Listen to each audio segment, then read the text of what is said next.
동부 지역 전역이 초강력 겨울 폭풍의 영향권에 들면서 비상이 걸렸습니다. 오늘 밤부터 10개 주 지역에 폭설과 폭풍에 대한 피해가 우려되고 있는 가운데 일부 지역은 비상사태가 선포됐습니다.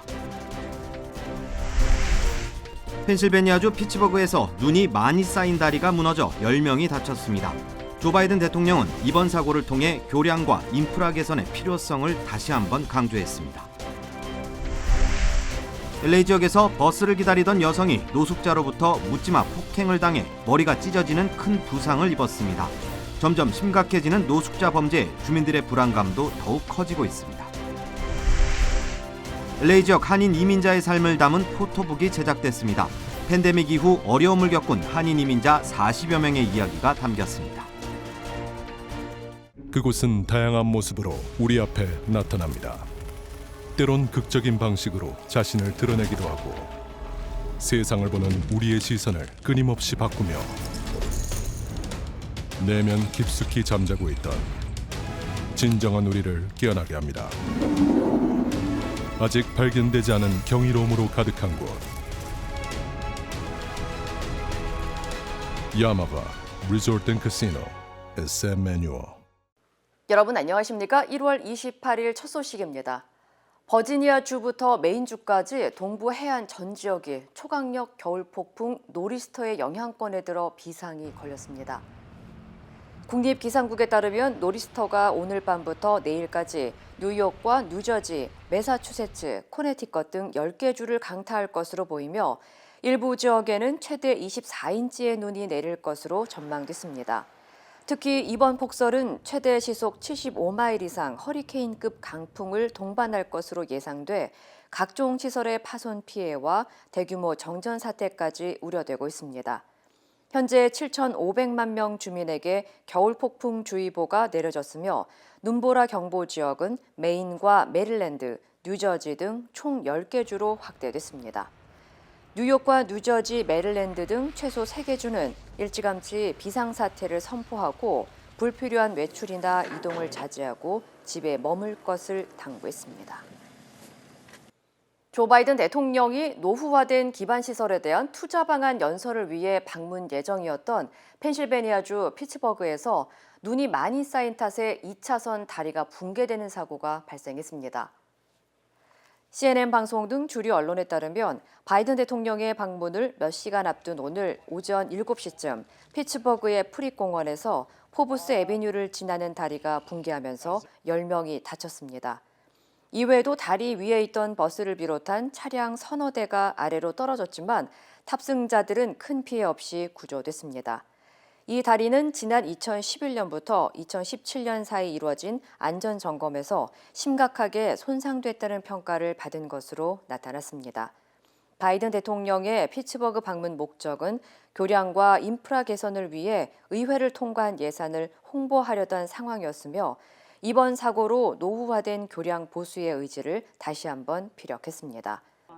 Across the country, there are 45,000 bridges in poor condition. It's just simply unacceptable. And we're going to rebuild that bridge, along with thousands of other bridges in Pennsylvania and across the country. 다수의 관리들도 이번 붕괴 사고가 인프라 투자의 필요성을 보여준다고 지적했습니다. 한편 프리공원은 붕괴로 인해 무기한 폐쇄됐으며 인근의 세인트 베드 카톨릭 학교는 다리 붕괴로 인해 수업 일정을 모두 취소했습니다. LA에서 노숙자들의 이유 없는 묻지마 공격이 잇따라 발생하고 있습니다. 버스를 기다리던 한 여성이 노숙자의 갑작스런 폭행에 크게 다쳤는데요. 2주 전에도 비슷한 일이 있었습니다. 갈수록 심각해지는 노숙자 범죄, 주민들의 불안감은 높아지고 있습니다. 홍지은 기자의 보도입니다. 두 손가락에 흰 붕대가 감겨 있고 머리엔 철심의 흔적이 선명합니다. 며칠 전 글렌데일의 정류장에서 버스를 기다리던 이 여성은 노숙자의 공격으로 크게 다쳤습니다. He hit my head with something really hard, and then I felt he was pulling my purse. It was horrible. I almost, lost my life. 가방을 끌어당기는 바람에 여성은 콘크리트 바닥에 머리를 부딪혔고 노숙자는 피가 흘리는 여성을 15피트 끌고 갔습니다. 가방끈이 떨어져서야 범인은 가방을 가지고 도주했습니다. 경찰은 추적 끝에 용의자 21살 마리오 곤잘레스를 강도와 집행유예 위반 혐의로 체포했습니다. 체포 당시 용의자는 마약성 진통제 펜타닐을 소지하고 있던 것으로 알려졌습니다. LA에서 발생한 노숙자의 묻지마 공격은 이번 달에만 벌써 3번째입니다. 불과 2주 전 LA 유니온역 인근 정류장에서 버스를 기다리던 70세 샌드라 쉘스가 노숙자의 공격으로 머리를 다쳐 사흘 만에 숨졌습니다. LA 경찰은 이 노숙자가 이 여성을 공격할 특별한 이유는 없었다고 밝혔습니다. 또 같은 날 UCLA 대학원생으로 가구 매장에서 일하던 브리아나 쿠퍼도 노숙자의 칼부림에 희생됐습니다. 힐다 솔리스 LA 카운티 슈퍼바이저는 이 같은 비극적인 사고가 재발하지 않도록 안전대책을 강화할 것이라고 밝혔습니다. 글렌데일 버스 정거장 폭행 사건 피해자는 정신건강에 문제가 있는 노숙자가 급증하면서 여성들이 범죄의 표적이 되고 있다며 치안 강화를 위한 시 당국의 노력이 시급하다고 지적했습니다. MBC 뉴스 홍지은입니다. 텍사스주 휴스턴에서 경찰을 따돌리고 전력 질주를 하던 도둑이 하필 지나가던 육산 선수 출신의 행인에게 붙잡히는 영상이 공개돼 화제가 되고 있습니다.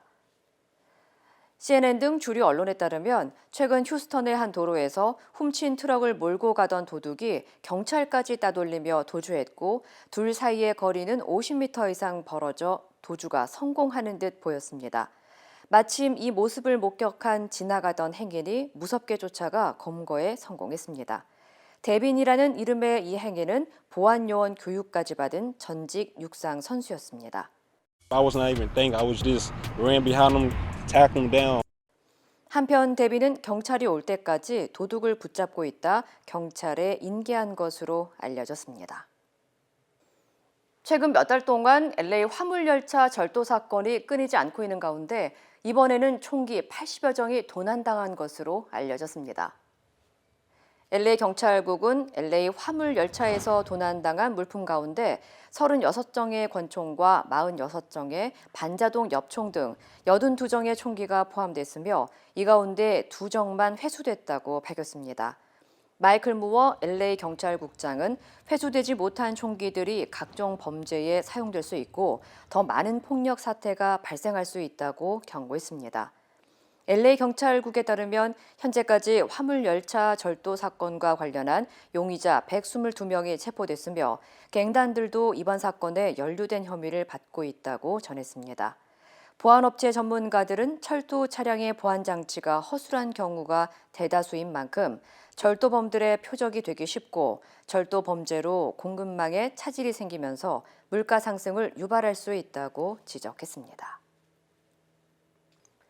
오미크론 변이 확산으로 전국에서 혈액 공급 부족 사태가 악화하고 있는 가운데 캘리포니아주가 헌혈에 참여하는 주민에게 텍스 크레딧을 제공하는 특단의 대책을 내놨습니다. 프레디 로드리게스 캘리포니아주 52지구 하원 의원은 헌혈 동료를 위해 세액공제 인센티브를 제공하는 내용의 법안을 발의했습니다. 해당 법안은 한 해 4회 이상 헌혈하는 주민에게 내년 1월부터 $500의 세액공제를 제공하는 것을 골자로 하고 있습니다. 이와 함께 캘리포니아주 응급서비스 전담부서가 혈액 부족 현상을 해결하기 위해 민간 부문과 협력하고 또 다른 인센티브를 제공할 수 있도록 독려한다는 내용도 포함됐습니다. 한편 미 적십자는 혈액 수요의 4분의 1도 채울 수 없을 정도로 상황이 악화됐다며 이번 달 초 사상 처음으로 국가 혈액 부족 위기 상황을 선포했습니다. LA 한인타운 이민자 40여 명의 이야기를 담은 포토북 코리아타운 드리밍이 화제를 모으고 있습니다. 포토북을 특별 제작한 사람은 바로 한인 2세 사진작가인데요. 작가는 더 늦기 전에 한인 이민자들이 어떤 모습으로 삶을 꾸려왔는지 등 이민 역사를 기록하고 싶었다고 합니다. 김재은 기자가 만나봤습니다.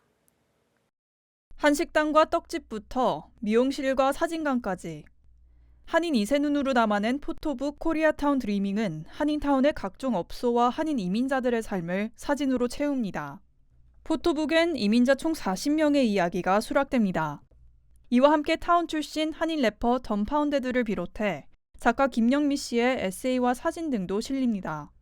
임마누엘 한 작가는 팬데믹 속 수많은 한인 업소의 폐업이 잇따르자 이들의 모습을 남기기 위해 프로젝트를 기획하게 됐다고 말했습니다. And it was a really weird feeling because when I'd visited Koreatown in the past for visits, it would always be super crowded. And so that's when I thought this was really interesting. I should do something about it. 한 작가는 한인 후세대에게 전달하고 싶은 메시지도 컸다고 합니다. 최근 몇 년간 한인타운에서 임대료가 오르고 원주민이 떠나는 이른바 젠트리피케이션 현상이 뚜렷해졌기 때문입니다. 누구에겐 제2의 고향일 한인타운의 현 모습을 그대로 기록하고 싶었다고 전했습니다. A lot of the businesses that were first started in Koreatown, a lot of the owners are approaching retirement age. And so even if not for gentrification, I think there would have been some change. And I think documenting their stories is absolutely crucial because it is part of the history of Koreatown. 프로젝트에 참여한 업주들은 한 작가의 책이 한인 2세대와 3세대뿐만 아니라 타인종들까지 한인타운으로 끌어들일 것이라고 평가했습니다. 우리 한보 씨의 그 책이 아마 많은 외국 사람들과 떨어져 나간 우리 2세, 3세 아이들이 다시 코리아타운으로 오는 그런 브릿지가 될 거라고 생각합니다. 여러 사회적 난제를 해결해 나가는 한인타운과 이민자들을 사진이란 매체를 통해 풀어내고 싶었던 한 작가. 실패와 좌절 속에도 희망을 꿈꾸는 것은 결코 이민자만의 이야기가 아니기에 많은 독자들의 공감을 얻을 것으로 기대됩니다. MBC 뉴스 김재은입니다. 오는 4일부터 한국에 들어가는 해외 입국자들의 격리 기간이 7일로 줄어듭니다. 한국질병관리청 중앙방역대책본부는 한국 시간 2월 4일 0시부터 해외 입국자 격리 기간을 기존 10일에서 7일로 단축한다고 밝혔습니다. 이번 조치는 한국 내 확진자와 밀접 접촉자 간의 격리 기간이 7일로 단축됨에 따라 해외 입국자의 격리 기간 역시 동일하게 조정한 것으로 알려졌습니다. 이외에도 질병관리청은 남아공, 모잠비크, 짐바브웨 등 아프리카 11개국의 입국 제한 조치도 다음 달 4일부터 해제한다고 전했습니다. 뉴욕 증시가 애플의 실적 호조의 상승 마감했습니다. 오늘 뉴욕 증권거래소에서 다우지수는 전장보다 1.65% 상승한 34,725.47로 장을 마감했습니다. S&P 500 지수는 전장보다 2.43%, 나스닥 지수는 3.13% 급등했습니다. 뉴욕 증시는 오늘 하락 출발했지만 지난해 4분기 사상 최대의 매출을 기록한 애플이 7% 가까이 급등하면서 증시에 우호적인 영향을 미쳤습니다. 기아가 에어백 결함 가능성으로 미국에서 판매된 차량 가운데 41만여 대를 리콜합니다. 미국 도로교통안전국에 따르면 기아는 에어백을 제한하는 컴퓨터의 덮개 일부가 메모리 칩에 접촉해 회선에 영향을 줄 수 있다는 가능성 때문에 리콜을 시행하기로 했습니다. 회선에 문제가 발생할 경우 차량 충돌 시에도 에어백이 제대로 기능을 하지 않을 수 있기 때문입니다. 리콜 대상은 2017년과 2018년형 포르테와 2017년에서 2019년형 세도나 미니밴, 그리고 SUV 차량 소울 등입니다. 기아는 오는 3월부터 해당 차량 소유주에게 리콜 사실을 통보해 에어백 제어 컴퓨터의 이상 여부를 점검할 예정입니다.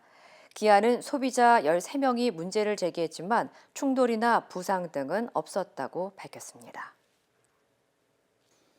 유나이티드 항공이 조종사 부족 문제를 해결하기 위해 자체 파일럿 양성 프로그램을 운영합니다. 스캇 커비 유나이티드 항공 최고 경영자는 팬데믹 동안 조종사가 부족해 비행하지 못하는 항공기가 100여 대에 달한다며 인력 부족에 대처하기 위해 자체 양성 프로그램을 시행한다고 밝혔습니다. 항공사들은 조종사 인력을 채용하는 데 어려움을 겪고 있으며 1년 후에는 12,000여 명의 조종사가 부족할 것으로 예상하고 있습니다. 조종사 부족으로 항공 서비스가 축소됨에 따라 일부 소도시의 주민들은 더 많은 비용과 더 적은 항공 선택권을 부담하고 있는 상황으로 알려졌습니다. 연방항공청에 따르면 조종사의 은퇴의 나이는 65세며 이에 따라 15년 이내에 절반 가까이가 은퇴할 것으로 추산됐습니다. 영국은 3월부터 아예 확진자를 격리하지도 않기로 했습니다. 이제 코로나를 독감처럼 대하겠다는 건데요. 하루 10만 명씩 확진되고 있는데 왜 이런 결정을 내린 건지 임소정 기자가 설명합니다. The government will no longer mandate the wearing of face masks anywhere.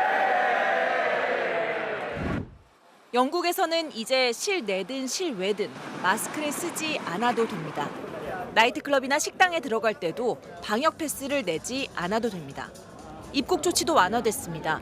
백신 2회 접종자는 입국 후 검사를 받지 않아도 되고 백신을 안 맞은 사람도 격리 없이 PCR 검사만 받으면 됩니다. 심지어 3월에는 확진자 자가격리마저 없앤다는 방침입니다.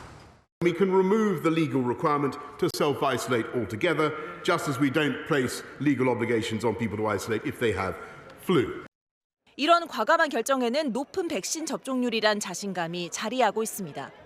전체 인구의 90%가 2차 접종을 완료했고 12세 이상 인구 중 3차 접종을 마친 사람도 65%입니다. 영국 정부는 3차 접종 2주 뒤엔 입원할 확률이 89% 낮아지고 오미크론 감염 예방 효과도 75%에 달한다고 분석했습니다.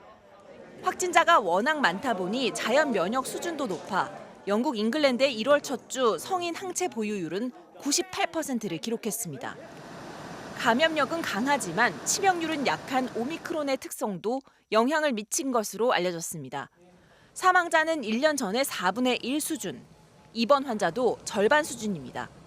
한때 하루 22만 명에 달하던 신규 확진자 수도 정점을 찍고 절반으로 내려왔습니다. 환영하는 목소리도 있지만 우려도 적지 않습니다. I can't imagine there's many people that would intentionally hurt somebody. Why not wear a mask? 네덜란드와 프랑스, 덴마크와 영국까지 속속 코로나19 방역을 완화한 가운데 유럽의 위드 코로나가 이번에는 성공할 수 있을지 주목됩니다. MBC 뉴스 임소정입니다. 일본이 사도광산의 유네스코 세계문화유산 등재 신청을 강행하기로 결정했습니다. 군함도처럼 일제강점기 강제동원 현장임에도 이런 사실은 쏙 빼놓고 추진하기로 한 건데 한국 정부가 강하게 반발하고 있어 실제로 등재가 가능할지는 미지수입니다. 도쿄에서 고현승 특파원입니다.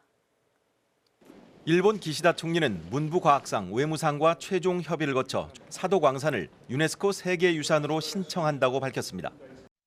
素晴らしい文化遺産だと確信をしておりますし、今年申請を出すことが登録への近道であると。 등재 대상은 19세기 이전 에도 시대의 금, 은, 광산 관련 유적들로 근대 이후 조선인 광제동원 관련 시설은 모두 제외됐습니다. 역사적 사실을 감추려는 꼼수입니다. 이 때문에 지난달 문화청 심의회는 한국의 반발을 우려해 정부의 최종 결정권을 넘겼는데 결국 정부가 등재 신청을 강행한 겁니다. 일본 정부는 한때 신청 보류를 검토했지만 우익 세력들이 강하게 반대하고 나섰습니다. 아베 전 총리는 SNS에 한국과의 역사 전쟁이란 표현까지 동원했고 자민당 핵심 간부는 일본의 명예가 걸렸다며 압박했습니다. ユネスコの専門家にもしっかりと説明をしなければなりません。これは日本国の名誉に関わる問題だと。 오는 7월 참의원 선거도 앞두고 있어 정치적 판단이 작용했을 거란 분석입니다. 일본 정부는 다음 달 1일 가기에서 추천 승인을 정식 결정할 예정이지만 유네스코 심사를 통과할지는 미지수입니다. 유네스코 세계유산위원회는 사실상 만장일치로 운영되는 데다 작년 7월 추천서 제출 전 당사국 간 대화를 촉구하는 지침을 채택했기 때문입니다. 도쿄에서 MBC 뉴스 고현승입니다. 그곳은 다양한 모습으로 우리 앞에 나타납니다. 때론 극적인 방식으로 자신을 드러내기도 하고 세상을 보는 우리의 시선을 끊임없이 바꾸며 내면 깊숙이 잠자고 있던 진정한 우리를 깨어나게 합니다. 아직 발견되지 않은 경이로움으로 가득한 곳. 야마바 리조트 앤 카시노 SM 매뉴어. 설 연휴를 앞두고 MBC가 여론조사를 해봤는데요. 4자 가상 대결에서는 국민의힘 윤석열 후보가 41.1, 더불어민주당 이재명 후보는 32.9%를 얻어 윤 후보가 이 후보를 오차 범위 밖에서 앞서는 것으로 나타났습니다. 이기주 기자입니다. 이번 대선이 이재명, 윤석열, 심상정, 안철수 후보의 사자 대결로 치러지면 누구에게 투표할지 물었습니다. 더불어민주당 이재명 32.9, 국민의힘 윤석열 41.1, 정의당 심상정 3.1, 국민의당 안철수 후보 10.5%로 윤 후보가 이 후보를 8.2%포인트 차이로 앞섰습니다. 2주 전 조사에선 두 후보의 격차가 오차 범위 내인 6%포인트였지만 이번 조사에선 조금 더 벌어져 오차 범위 밖으로 나타났습니다. 지지 여부와 상관없이 당선 가능성을 묻는 질문에는 이재명 37.4, 윤석열 49.4%로 조사됐습니다. 2주 전 조사와 비교하면 윤 후보의 당선 가능성이 뚜렷하게 상승한 것으로 나타났습니다. 야권 후보 단일화에 대해선 찬성한다 46.5, 반대한다 38.4%로 찬성 의견이 더 많았습니다. 누구로 단일화돼야 하는지에 대해선 윤석열 46.1, 안철수 40.4%로 오차 범위 내에서 의견이 갈렸습니다. 야권 후보 단일화를 가정한 3자 대결에 대해서도 물었습니다. 이재명, 윤석열, 심상정 후보의 3자 대결에선 각각 35.3, 46.4, 5.1%로 조사됐고 이재명, 안철수, 심상정 후보의 3자 대결에선 각각 33.7, 41.0, 4.6%로 나타나 3자 대결에선 야권 단일 후보가 이재명 후보를 오차 범위 밖에서 앞서는 것으로 집계됐습니다. 이번 대선에 대한 인식은 정권 재창출을 위해 여권 후보가 당선돼야 한다 34.7, 정권 교체를 위해 야권 후보가 당선돼야 한다 55.6%로 나타났습니다. 이번 조사는 MBC가 코리아 리서치에 의뢰해 지난 26일부터 27일까지 이틀간 실시했으며 그 밖의 사항은 중앙선거 여론조사 심의위원회 홈페이지를 참조하면 됩니다. MBC 뉴스 이기주입니다. 논란이 됐던 대선 후보 TV토론은 다음 달 3일 4자 TV토론을 여는 것으로 가닥이 잡혔습니다. 이와 별도로 이재명, 윤석열 두 후보는 오는 31일 양자 토론도 추진하기로 했는데 이를 두고 국민의당과 정의당의 반발도 계속되고 있습니다. 김정인 기자입니다. 민주당과 국민의당, 정의당이 타자 TV 토론을 위한 실무 협의에 나섰습니다. 국민의힘은 불참했는데 회의 직후 민주당은 오는 2월 3일 저녁 8시 사자 TV 토론을 하기로 합의했다고 공지했습니다. 민주당은 오는 31일 양자 토론도 하겠다며 윤 후보 측도 사자 토론에 참여하라고 요구했고 국민의힘은 환영 입장을 내놨습니다. 이렇게 되자 앞서 양자 TV 토론을 막기 위해 방송금지 가처분 신청을 냈던 국민의당과 정의당이 다시 반발하고 나섰습니다. 국민의당은 다자 토론을 미끼로 양자 토론을 합의한 꼼수 정치라고 비난했고 정의당도 법원 결정을 심각하게 훼손하는 것이라며 목소리를 높였습니다. 국민의당과 정의당은 2월 3일 사자 TV 토론도 아직 합의된 것은 없다고 맞서며 양자 토론을 철회하라고 요구했습니다.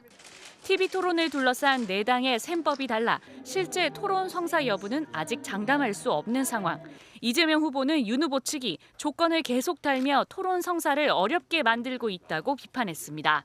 포장을 해도 지금까지 토론을 회피해왔다는 사실은 부인할 수 없을 것이고 자꾸 뭔가 토론이 불가능하도록 조건을 자꾸 붙이는 경향이 있어서 매우 아쉽다는 말씀을 드리면서 하지만 윤석열 후보는 법원 판결의 취지가 방송사 주간 토론만 아니면 된다고 주장하며 양자 토론이 필요하다고 거듭 강조했습니다. 공영방송 스튜디오에서 초청받아 하는 것은 곤란하다 하니까 저희가 그럼 국회 회의실이라든지 이런 데서 얼마든지 언론에는 문호를 열어놓고 거대 양당이 양자 토론과 사자 토론 동시 추진 입장을 밝힘에 따라 TV 토론을 둘러싼 정치권의 진통은 계속될 걸로 보입니다. MBC 뉴스 김정인입니다. 설 민심의 최대 변수가 될 TV 토론을 앞두고 각 후보들은 토론 준비에 사활을 걸었습니다. 민주당 이재명 후보는 상대 후보와 비슷한 이미지의 대역을 정해서 실전 연습에 나선 것으로 알려졌고요. 국민의힘 윤석열 후보는 리허설보다는 혼자서 토론 자료를 집중적으로 검토하는 전략인 것으로 전해졌습니다. 조명아 기자입니다. 민주당 이재명 후보는 네거티브 공세 중단을 선언한 만큼 정책 검증을 중심으로 토론을 준비하고 있습니다. 김건희 씨 녹취록 얘기를 할 생각은 전혀 없고요. 아, 그래요? 우리 윤석열 후보님 혹시 보시면 그건 방어 준비 안 하셔도 됩니다. 상대 후보들의 공세에는 차분한 기조로 대응한다는 계획인데 각 후보의 이미지와 비슷한 당내 전현직 의원들을 대역으로 세워 실전 연습에 나선 것으로 확인됐습니다. 윤석열 후보처럼 검찰 출신이고 풍채가 유사한 조응천 의원이 윤 후보의 대역을 맡았고 과거 국민의당에서 안철수 후보와 한솥밥을 먹었던 최이배 전 의원이 안 후보의 대역인 것으로 전해졌습니다. 정의당 심상정 후보의 대역은 여성운동가 출신 권인숙 의원으로 확인됐습니다. 국민의힘 윤석열 후보도 당초 예정했던 설 연휴 호남 방문 일정을 연기하고 TV토론 준비에 몰두하고 있습니다. 특히 이재명 후보와의 1대1 토론이 이뤄지면 검사 출신의 장기를 살려 대장동 문제 등을 집중 검증한다는 계획입니다. 양자 토론이 우선입니다. 윤석열 후보는 이재명 후보에게 국민을 대신해서 묻고 싶은 것이 너무 많습니다. 또 디테일에 약하다는 이미지를 벗기 위해 선대본부에서 준비한 정책 자료를 받아 집중 검토에 들어갔습니다. 예행 연습에 대해선 경선 때도 해봤지만 별다른 효과가 없었다며 참모들에게 준비하지 말라고 지시한 것으로 알려졌습니다. 국민의당 안철수 후보는 연금개혁, 노동개혁과 같은 굵직한 의제에 집중하면서 정책 능력을 증명하겠다는 구상이고 정의당 심상정 후보는 정치에서 배제된 이들의 목소리를 담아 질문을 던지겠다고 밝혔습니다. MBC 뉴스 조명아입니다.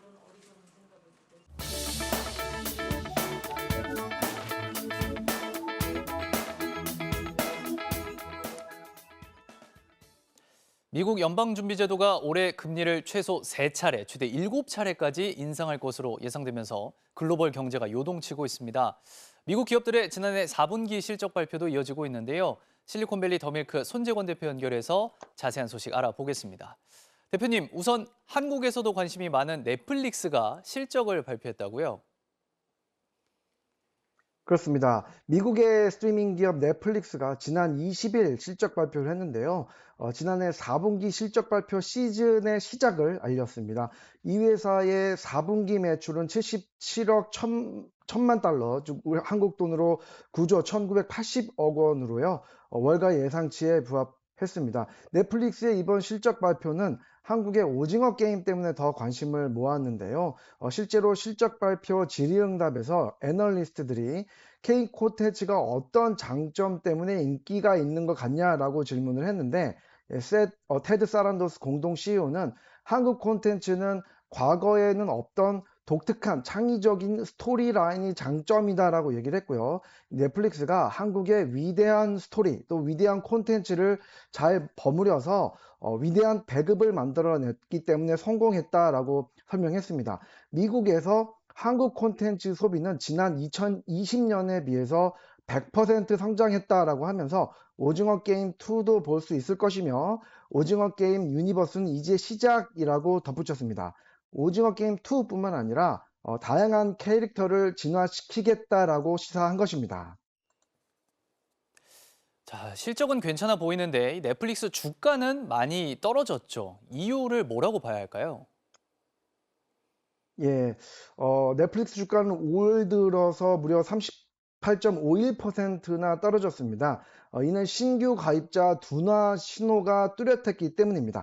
지난해 4분기 828만 명의 가입자를 추가했고요. 글로벌 누적 가입자도 2억 2180만 명으로 늘었습니다. 이는 월가 예상치를 밑돈 것입니다. 왜냐하면 미국에서 디즈니 플러스나 HBO 맥스 또 애플 TV 플러스, 디스커버리 플러스 등 다양한 플랫폼과 경쟁을 지금 하고 있기 때문입니다. 하지만 이 같은 큰 폭의 주가 하락을 기회로 본 큰 손이 나타났습니다. 현재 넷플릭스 주가는 2020년 4월 수준에 머물러 있는데요. 헤지펀드 업계의 큰손 거물인 빌 에크먼이 최근에 넷플릭스 주식 약 300만 주를 매입했다는 소식이 전해진 것입니다. 그는 넷플릭스 주가가 실적 발표 이후에 필요 이상으로 떨어졌다라고 하면서 시장이 우리에게 이런 놀라운 기회를 제공했다.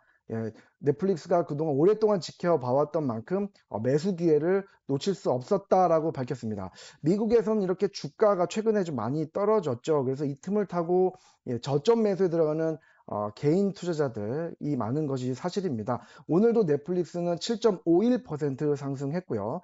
하지만 이제 금리 인상을 지금 앞두고 있어서 그리고 또 인플레이션이 지금 안 잡히고 있지 않습니까? 그래서 거시경제 지표가 불확실한 만큼 항상 투자 리스크는 염두해둬야 합니다.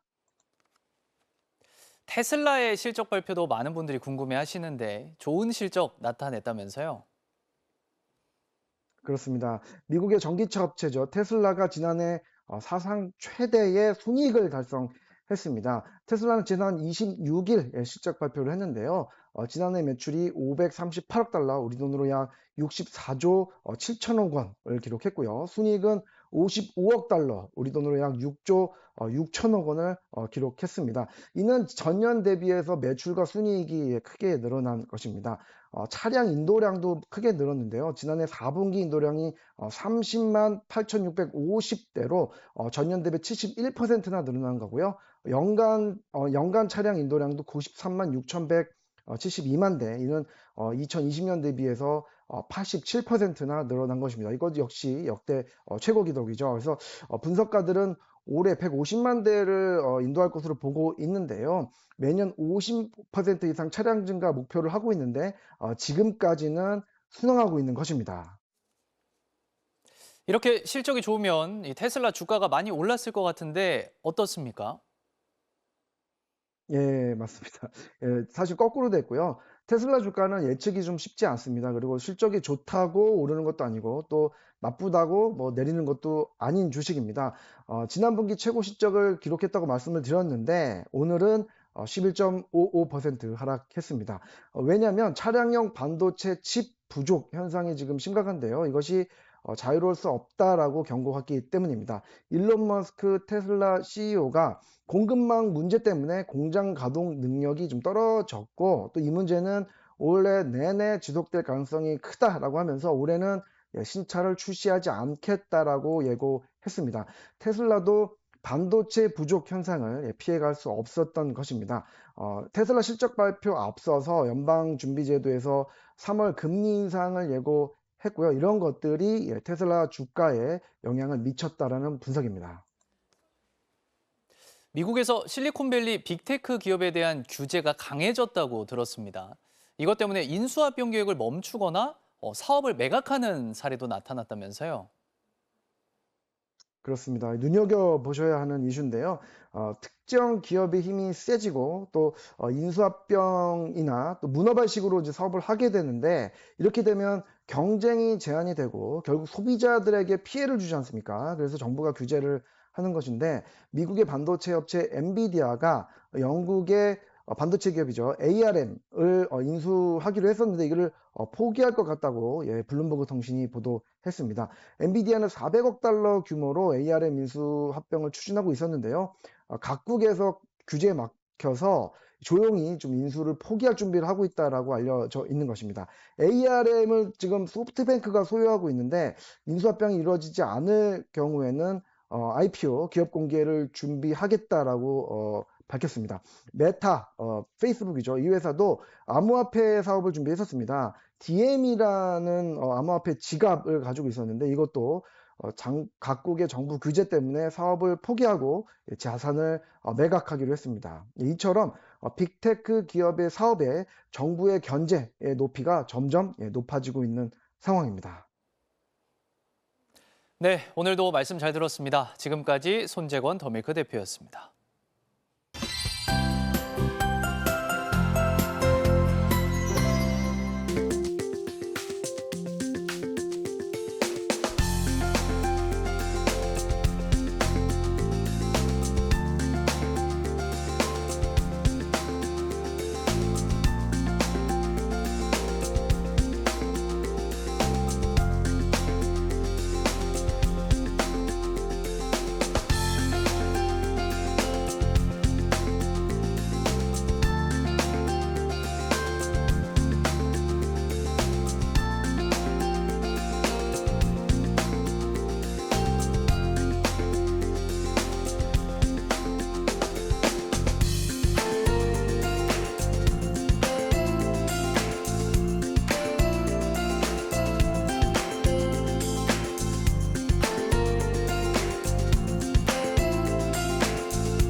이상으로 1월 28일 금요일 뉴스를 마칩니다. 시청해주신 여러분 고맙습니다.